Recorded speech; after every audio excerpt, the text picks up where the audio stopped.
3,24,000 కోట్ల పెద్ద బడ్జెట్ పెట్టింది. మనం అడుగుదాం, పోయిన సంవత్సరం పెట్టిన బడ్జెట్ లో మీరు సగానికన్నా ఖర్చు పెట్టారా?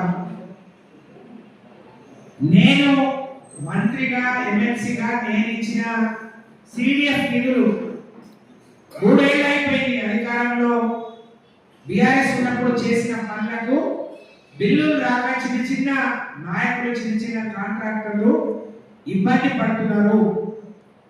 ఈ బడ్జెట్ 3 లక్షల పైచీకి ఎందుకు పెంచిండు అని అంటే ఇందులో 10% వాటా కాంగ్రెస్ పార్టీ కప్పం కట్టాలి. కాబట్టి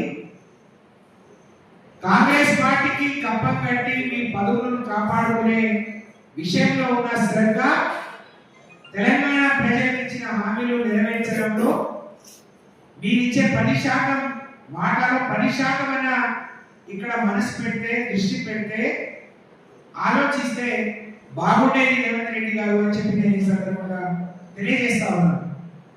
ప్రజలు ఆలోచిస్తున్నారు. మహబూబాద్ ప్రజలు చాలా ఉత్సాహవంతులు, విజ్ఞులు, మేధావులు. కాబట్టి మీరు అధికారంలో మున్సిపాలిటీని ఎట్లా గెలుచుకున్నా, మానకొండ కేసంద్రంని ఎట్లా గెలుచుకున్నా ప్రజలు మాత్రం మీకు కరువాల్చి వాత పెట్టిండు. మీకు బుద్ధి వచ్చేటట్టు చెప్పిండు, బుద్ధి వచ్చే పని చేసిండు.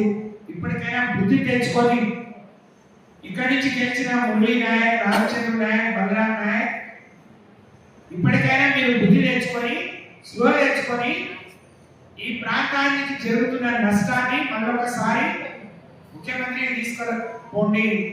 లేకుంటే బిడ్డ మీకు రాబోయే రోజుల్లో మీ డిపాజిట్లు గల్లంతయ్యే విషయాన్ని గుర్తుపెట్టుకోండి అని చెప్పి ఈ సందర్భంగా తెలియజేస్తా ఉన్నాను.